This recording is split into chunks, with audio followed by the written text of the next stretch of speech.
Hi, folks. My name is Girish, the host for Back to Basics, another Back to Basics or another week. Today, we are going to talk to a person regarding photography and videography and designing and marketing and how it's changed over the years. And Tom is a great person. I just spoke with him right before this call. Amazing person to get in touch with and collaborate too at the same time. And this is the first time I'm meeting him too at the same. So, Tom, how are you? And thanks for coming to Back to Basics. I'm doing great, Girish. Thanks for having me. Awesome. Before we get into the details of this whole topic, what does Back to Basic mean to you? I mean, I think it to me it's a focus on fundamentals, right? Yeah, Thinking about sort of the basics and the building blocks of what we do and why we do what we do, right? I yeah, think that's the most fundamental question that we should always be asking ourselves, always kind of diving into is why are you doing what you're doing? hmm, Right? What's the goal? What's the purpose? And if you always have a goal in mind, if you always have a purpose in mind, then everything you do will be, uh, targeted towards or furthering that goal or that purpose. And I yeah, think that's an important thing that a lot of people miss. yeah, absolutely. Thank you again for answering that. And it's a basic question, but it seems people they complicate it too much, and you simplified it in a great way. So thank you again, Tom, for that. My pleasure. So, so Tom, let me ask you this. For a number of years that you have done what you do, and we'll get into the basics of that also, how has it changed over the years? I mean, you've been in the industry for a while now, so what are your thoughts on that? I mean, obviously, we have done film in negatives all the way down to the SD cards and as simple as a hard drive, right? So, how has that changed now? Yeah, I mean, I think overall the biggest industry change, right, in production. I've been in production a little over 20 years now. And I think the biggest change really has been the democratization of content production, Hmm. right? And when I started in the industry, content creation, content production was incredibly expensive at Hmm. all levels, like relatively speaking, obviously, but it was incredibly expensive at all levels. Hmm. And expensive to the point that most businesses had no video content, right? Hmm. Hmm. Most businesses, only the like even the small local businesses that did really well, like only the sort of industry leaders in regional and local businesses Hmm. had maybe a TV commercial, Hmm. right? And then the next tier down was maybe you saw some radio commercials. But beyond that, like the majority of businesses could afford were like some basic photography for products and things like that. A lot of businesses didn't even have websites 20 That's years right. ago, That's right. right? So the democratization of content, the accessibility of it is really the biggest change that I've seen over time. Yeah. So, when you say expensive back in the days, you're talking cameras or you're talking even light or even uh what are you talking about? More studio or what are we? Excuse me. Apologies. Yeah, I mean, like I'll just give you an idea. When I first started working in television, I came up through the entertainment industry. So when I first started working in television, the cameras that we were using, on average, the least expensive cameras that we used for sort of main cameras for broadcast television cost about $100,000 Hmm. each. Hmm. Okay. Hmm. So now we all have a camera that is actually delivers higher quality imagery than those cameras did, right? Hmm. The lenses are not better. And you could get into Of like a course. long sort of nerdy debate about what's better and why it's better and all that Hmm. stuff. But Hmm. just in terms of pixels, right? And density of pixels, Hmm. we all walk around with cell phones in our pockets that produce a better image, right? A higher resolution image Hmm. than those $100,000 cameras did, right? Sure. Sure. So that's the kind of cliff that I'm talking about when I talk about that democratization, like the accessibility of it, is we're talking about going from entry point was like $100,000 camera to do broadcast quality content, right? To just even film it, like entry point, 100 grand just for the camera, Hmm. right? And now we have films, television shows, commercial content, user generated content that big brands are using in their advertising and marketing campaigns Yeah. that people are creating with their cell phones. Hmm. But I was gonna come with about that, but it looks like it seems like everyone is a photographer and a videographer today because Mm, everyone has a phone, right? So no one really that's what they appreciates think. that. So I'm a photographer and videographer, so I know exactly what are the right things and wrong things to do, right? But what are your thoughts on that? I mean, is it more of an angle, more of a light, or more what? So how can we teach people that you are just a digital content creator, not an actual? What are your thoughts on that? Yeah, I mean, so I think my favorite meme that I've seen that kind of addresses this, right? Because everybody thinks they're a photographer, right? Everybody thinks they can create video, Hmm, right? And because they own a camera, right? But owning a tool, like, you don't, if you own a hammer, it doesn't make you a carpenter, that's right. right? If you own, if you own a chef's knife, it doesn't make you a chef, right? If you Hmm, own pots and pans, it doesn't make you a cook, right? If hmm, you have an oven, it doesn't make you a baker, hmm, right? So owning the tool doesn't completely ignores, right, the skill set that's developed over time to actually use that tool well, hmm, right? And my favorite meme is one, and I kind of wish I had it like ready to go to show you, hmm, but I didn't know you were going to ask me this, so I couldn't.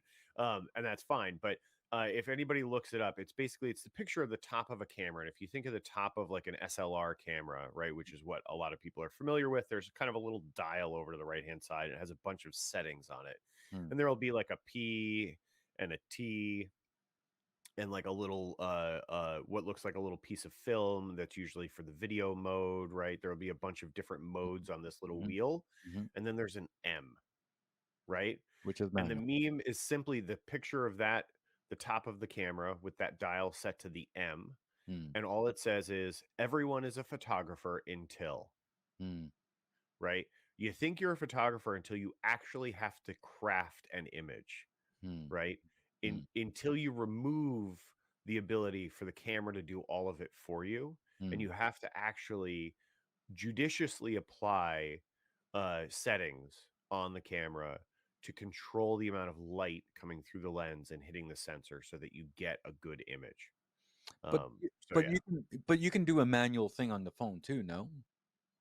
I mean, not in the same way, not really. Not in I the mean, same way. the sort of manual mode on a phone is like fake manual mode. It like Okay, lets you do a little bit of stuff, but that's right. it's not, you're not actually manually controlling the aperture, the shutter speed, um, the focal length, any of those kinds of things. Yeah. So yeah. So, yeah, thank you again for that. Now, obviously, I was watching Matrix in the making just recently, Mm, uh, and they were showing that they had I don't know. I'm just gonna make it up because I really don't know the numbers. So let's say 100 cameras around, just to make Keanu Reeves do the way that scene that he does, right? yeah. So today's world, do we are we more sophisticated, better now? Do we still need 100 cameras to get that dimension, or what are your thoughts on that? So they would probably nowadays, if you wanted to create that shot in the most efficient way possible, Hmm, you would probably do it using CGI. But in order to recreate that shot, you do need a whole bunch of cameras. hmm, There's just no way around it. You either need a ton of cameras, or the other way to do it would be to mount a camera on a robotic arm, and they have robotic arms that can move very quickly, very precisely, and very steadily. hmm, And the other way to do it would be to have a robot mounted single camera that could move so fast that hmm. could actually make that circuit around the actor, before the act, like while the actor was in the air. Of course, of course. But yeah, I mean, there's a couple of ways mechanically to do it, but then the other way is now CGI is such that you could do uh, uh, an effect like that with CGI, where you had, uh, essentially the head or the face of the actor on a CGI body. Hmm. So let me ask you this. Um, all the classic movies that I've seen, okay, they are certain flaws, okay. With the direction, the angle, now you see that because that's what it is, and we were not really critical then. I feel I think we were more on the storytelling, but I've seen certain movies back in the days that they're really spot on. Uh, so do you think that we are still learning, getting better? What are your thoughts on that? I mean, I think it's changing. Like, I think, you know, early instances, like, okay, so I'll go through kind of what my examples are, right? I still think that the effects from the original Star Wars films hold up. Right. Okay. And I think they hold up is the reason I think they hold up is because they were practical effects, right? They were pioneering at the time, right? In the late 70s and early 80s when they created those shots, but they created them using miniatures. The explosions were real, right? They were tiny, but they were real, Hmm. right? So because they did those effects practically, right, Hmm. which means in the real world, and then made them look, like a giant spaceship in Hmm. post production, In post production. um, I think they still hold up. Uh, the Star Wars movies from the 90s, I think a Hmm. lot of the CGI does not hold up. And that's because we're looking at it through a lens of much better CGI, much more realistic CGI now. Hmm. And like if you hold it up against sort of like the CGI used in some of the Marvel Cinematic Universe movies, right? Hmm. If you Right. hold it up against those that are very CGI heavy, some of the characters are entirely CGI. They don't actually exist in the real world. There's nobody wearing like a Thanos costume, Hmm. right? So, that character is entirely CGI, but the interaction with the actual physical actors is done incredibly well. Hmm. So when you look at that and compare it to like Jar Jar Binks Hmm. from the Star Wars the episode 1 Hmm. or episode 2, sorry, I I think it's think it was two. episode I think it's 2. two. Hmm. Yeah, from the 90s, it's terrible, right? It looks more like Who Framed Roger Rabbit Right. than a character that exists in the real world, right? Hmm. Um, so yeah, so I think that's what it is. When you see like when we're talking about visual effects, I think it's because when you look at this visual effects CGI that was used early on in the existence of CGI, it really pales in comparison to what we have now. Hmm. Just because computing power has gotten so much better. I mean, we're talking about the early 90s. Nobody had a cell phone, Right. right? And Right. computers, the computers they were using, it would take days to render a few seconds of that animated footage, whereas nowadays you can create better CGI than that on a computer you buy at Best Buy, Hmm. Hmm. right? So the computing power has just changed dramatically, and I think that's a big part of it. um But all the other but yeah. graphics that we put in the CGI and all that, and sorry to interrupt you, Tom, No, no, no, go ahead. but all the graphics that we put in, the music we put in, the directions we put in, right? It looks like the storage is getting quite high, right? So which means that you can't put everything in the DVD, let's say, or a Blu-ray, right? Now I think we're just going digital. Is that the reason why we're going digital? Because now everything is so heavy? What are your thoughts on that? No, I think digital is because of ease of access, right? It Mm. means you don't have to carry anything around, Hmm. right? I think that's what it is. You can still fit you could fit an entire, uh film on a little portable hard drive, like a little solid state hard Yeah, drive, right? yeah, It yeah. would be expensive to do that, but you can do it. Like the technology exists to fit a film on a hard drive, right? Or on a little, like basically an SD card. You could have a whole bunch of SD cards that have movies on them, right? Hmm. So you could sell, SD cards or something like that, or a USB card that's the equivalent of a DVD, right? But people don't want to have to like look around. It's so much more convenient if you have, say, a subscription to Netflix, and rather than having to dig around and look through a box and try to find a whole bunch of USB sticks that may or may not have the movie on it that you're looking for, you Yeah. just open up the application and pick it from a menu, and you're off to the races, right? I mean, obviously, I mean, we went from a long time. I mean, I'm talking about even a media center that we used to have at home, and we used to put a whole bunch of movies under that hard drive, and now we don't need that no more because that's just been eliminated by a simple Fire Stick TV and connect to Netflix or Amazon or whatever, Right. just to get that now. I totally agree with that. So, thank you so much, by the way. So, can we explain what do you do? I know you do commercials and TV, TVs and all that, but I want to people to know what you do. So if that's Sure. okay with you, yeah. Yeah, yeah. I mean, man, if I couldn't explain what I do, then I'd be in trouble, right? Yes, Um, definitely. but yeah. So I think the question is, what do you not do, right? So, Well, so I'll talk about I'll give my sort of bio, right? Like, because I think that that knowing where I came from really informs an understanding of what I do now, absolutely, right? absolutely. So my sort of quick little bio is I started working in television in the entertainment industry in 2001. I started as a production assistant. So for people who aren't familiar with the industry, basically a production assistant is the entry level position, right? So it's where everybody starts essentially. If you're starting out in an entry level job in the film industry or entertainment or production, a PA is the entry point, right?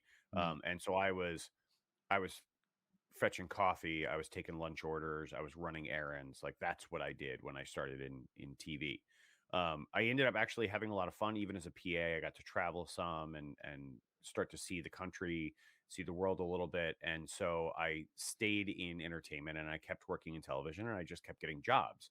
mm, So I stuck with it. I worked my way up through the industry, mostly on a producing track. But during that time, I worked as a camera operator and ultimately a director of photography on some projects.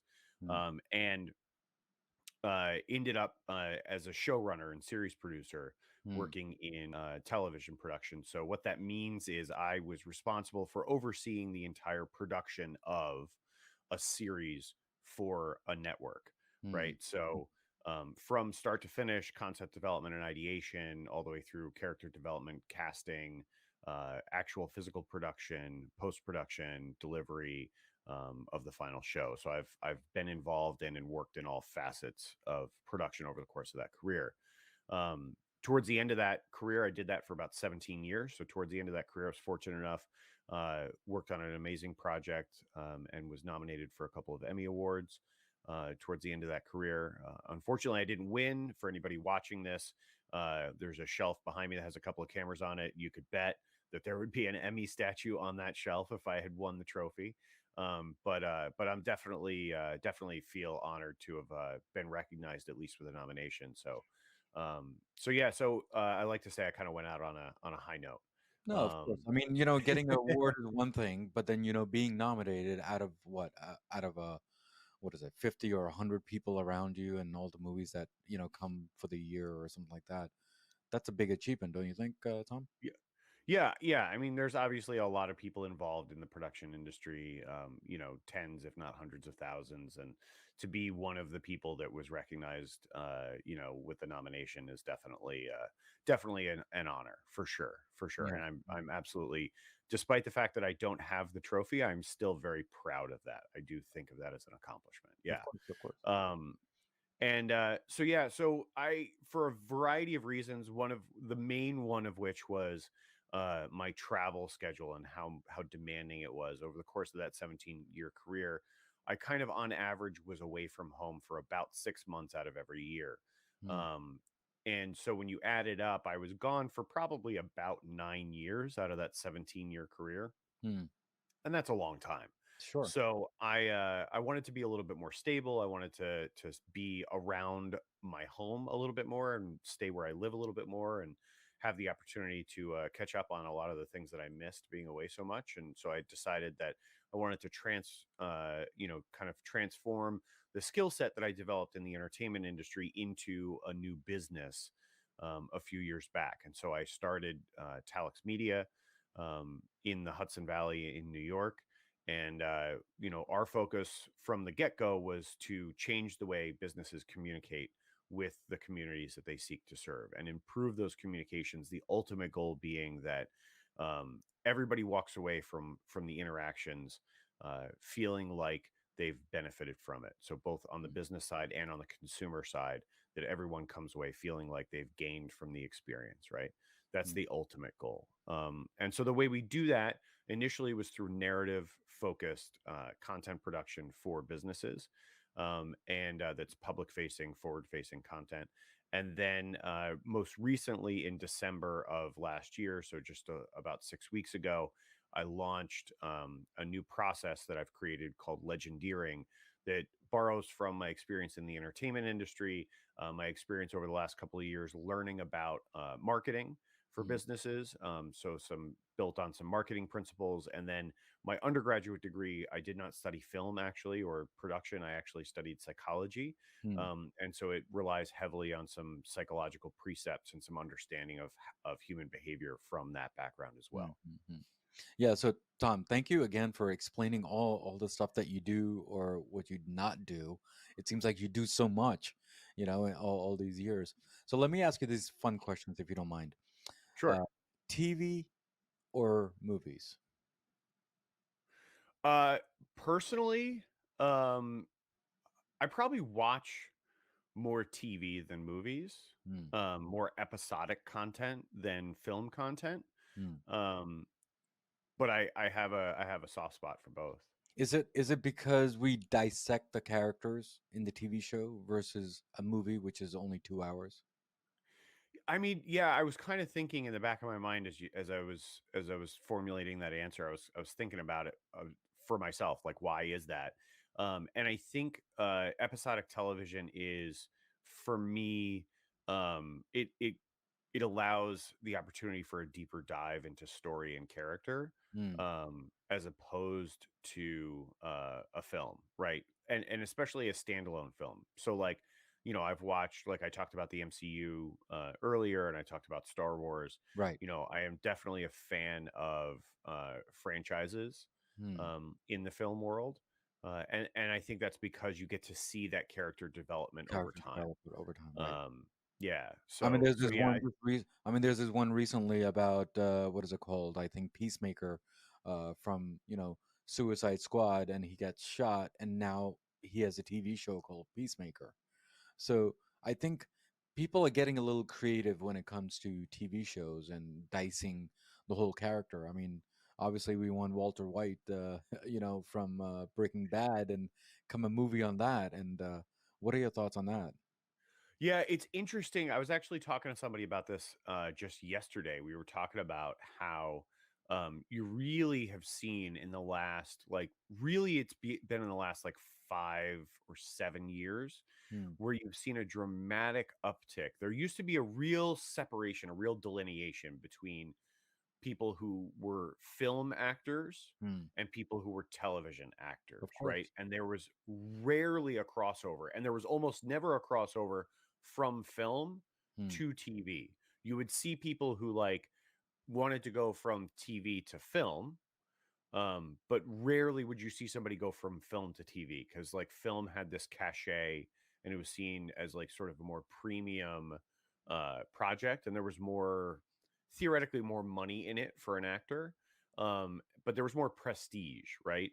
And so yeah, so you rarely saw that, but now, and I think a big part of it is because development studios like Netflix and Hulu and Amazon, right, have started putting a lot of money into episodic content creation, That's right. right, Right. to compete with uh really to compete against each other, but also to have uh platform content on their platforms that competes with film content or holds up against film content, because now with platforms like Netflix and Hulu and Amazon Prime Video, you have film content and television content side by side, right? And that's Yeah. that's the first time that's ever really happened. And so I think in an effort to sort of close the gap between the two, they've dumped a lot of money into episodic content creation.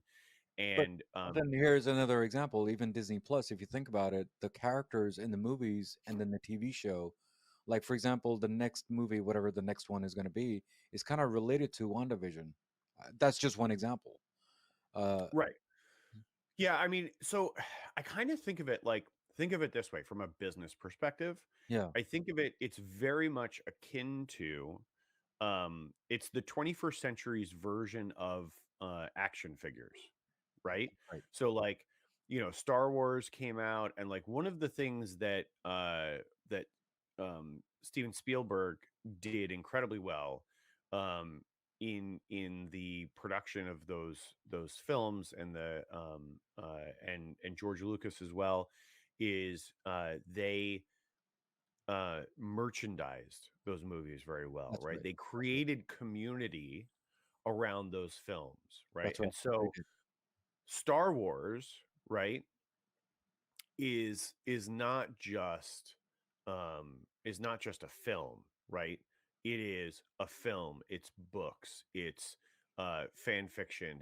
And It's yeah, it's physical goods. It's toys. It's all kinds of things, right? It's an experience at Disney World now, right? Like, so it's all of these things in addition to a film, right? mm, And so I think this is sort of a natural progression of that kind of thinking, that line of thinking, mm, that you can make a movie, but if you can make a movie and people really love the movie and love the characters, why not give them more of what they absolutely. like, I totally agree with that. Yeah. right? So I think episodic content is sort of the a 21st century version of an action figure for a film. So I'm gonna ask you a fun question and complicated question, even though that it's back to basics. All right, I'm up to Uh, the challenge. okay, there you go. Um, Steven Spielberg or George Lucas? Uh,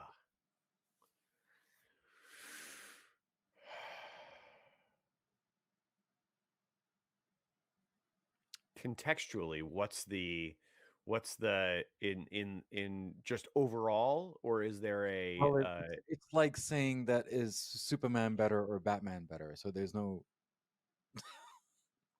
there's no wrong answer, right? I mean, right. There isn't you know, it's one of those because both things. of I them mean, are brilliant in both way in every different ways, right? yeah. I mean, God, and they've both built, billion-dollar franchise after billion-dollar franchise. So it's sort of like, yeah, I mean, It's a tough question, isn't it? yeah, I don't know. I mean, the and obviously, and they've worked together. Um, They you have. know, so so Yeah, so it's I didn't want to put you on a spot, but if you really think about it, right, because both of them are as equal talented, even by storytelling and just like what you said for community that they have built across, let's say,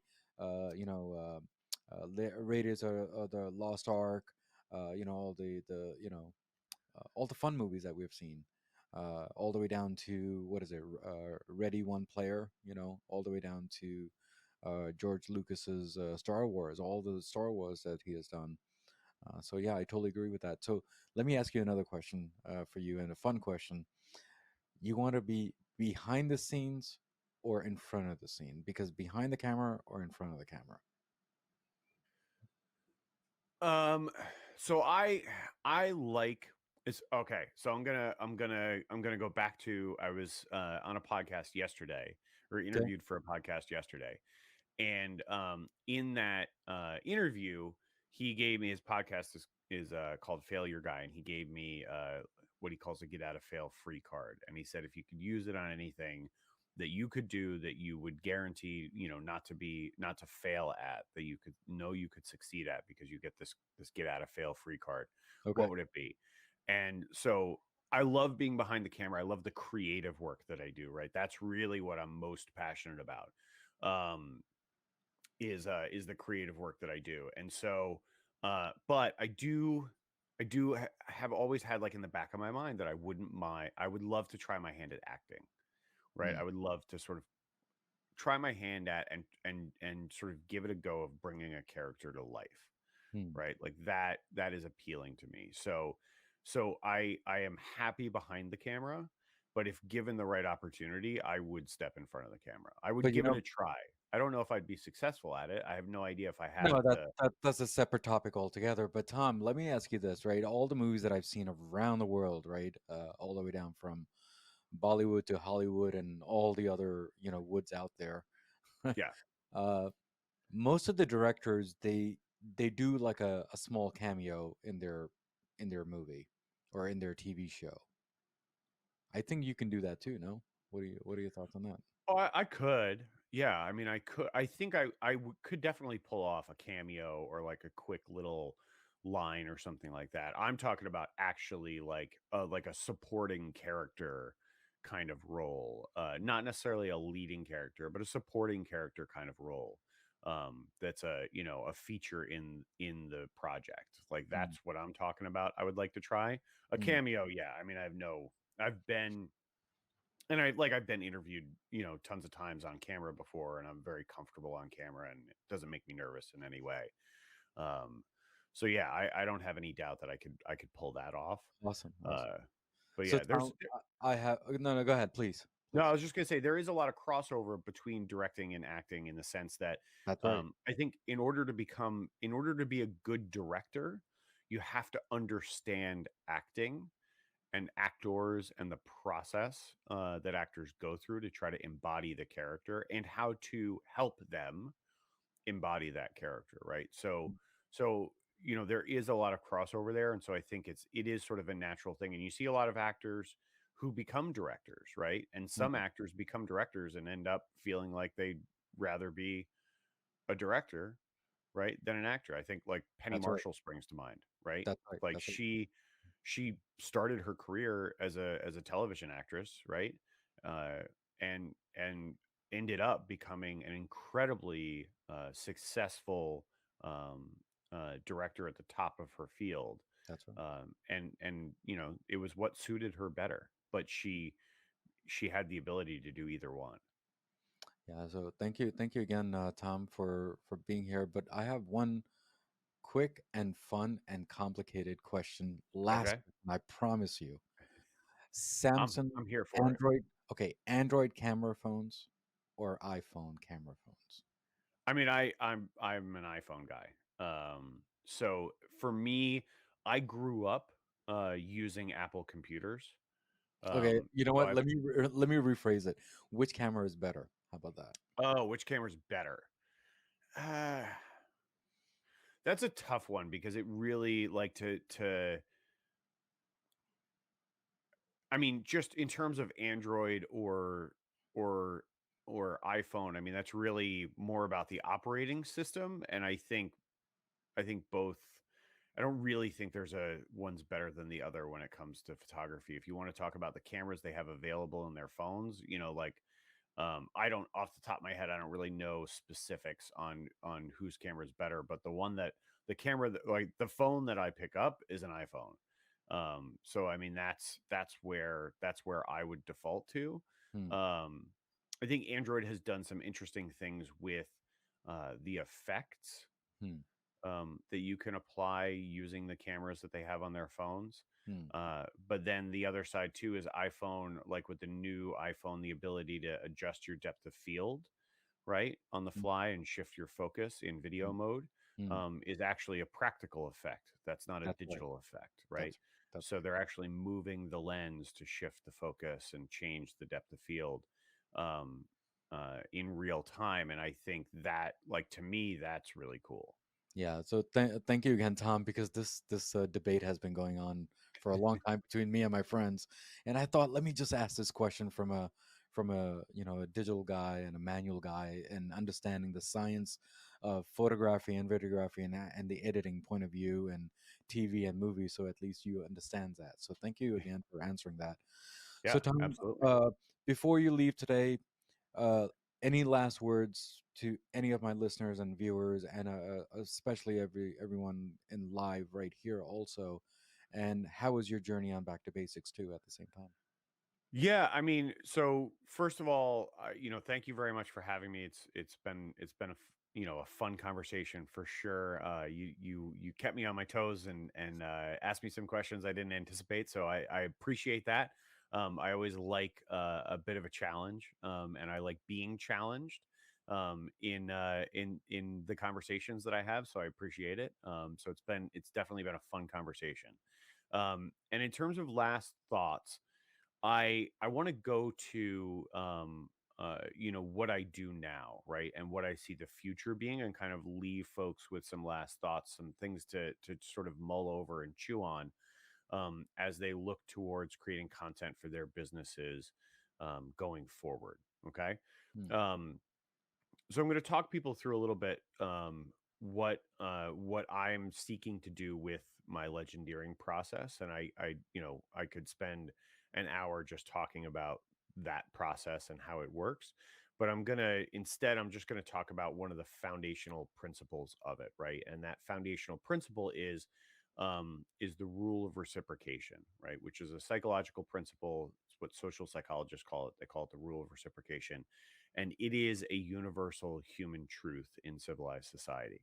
mm, And so the analogy that I'll use to help people understand this well is one that I think most people can identify with. And that is we've all been in a situation where we're out to dinner with a friend, right? And as you're out to dinner with a friend, you get towards the end of the meal, right? The check comes, and your friend gets out their wallet first, and they say, "Dinner's on me," mm, right? And then you start doing the polite dance back and forth, right? So they mm, say, "Dinner's on me," and you go, "No, no, no, no, you don't have to do that." Right. And they say, "No, no, no, seriously, I insist." You say, "Well, come on, let me cover the tip at least, or let me buy the drinks," right? And you go back and forth a couple of times, and ultimately what you end up doing is making two decisions, right, mm, side by side, and you say them out loud.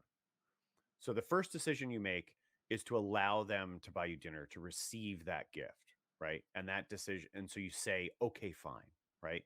And then you make a second decision and you say, "But the next one's on me." And that second decision is your decision to reciprocate, okay? mm, And that rule of reciprocation that I talked about before, that I mentioned earlier, essentially states that we cannot take without giving in return. Right. That's the rule of reciprocation. For anybody that works in sales, they've heard this same thing referred to as reciprocity, developing reciprocity, mhm, right, with your prospect. So this rule of reciprocation permeates everything we do in life. It is a foundational building block. It's a cornerstone of civilized society.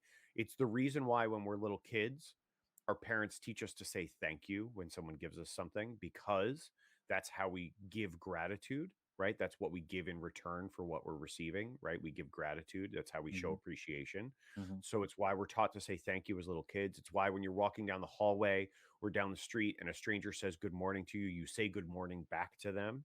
mhm, That's because of the rule of reciprocation, right? It's mm, because you cannot take without giving in return. mm, And so legendeering is all built around what I would encourage people to try to do in their content development for their businesses or their brands, right? Is to lead with value, right? To create content that is specifically designed for your audience. It's not about what you want, it's about what your audience needs and what you can give to your audience, how you can provide value for your audience, just like you're doing with this podcast, right? This mm. podcast isn't about you. It's about providing value for the audience listening, right? That's And the right. folks watching this live. That's right. So it's exactly the same idea, right? So think about how you can provide value, right? With no strings attached, how you can offer value to your audience, and then brand that offer to your business. So Mm, create that content, tie it to your brand, right? And what that does is essentially what you're doing over and over again is you're buying your audience dinner, right? Over and over again with the mm, valuable content you're creating for them. And then by branding it to your business, you're creating the opportunity for them to buy you dinner in return. mm. All right.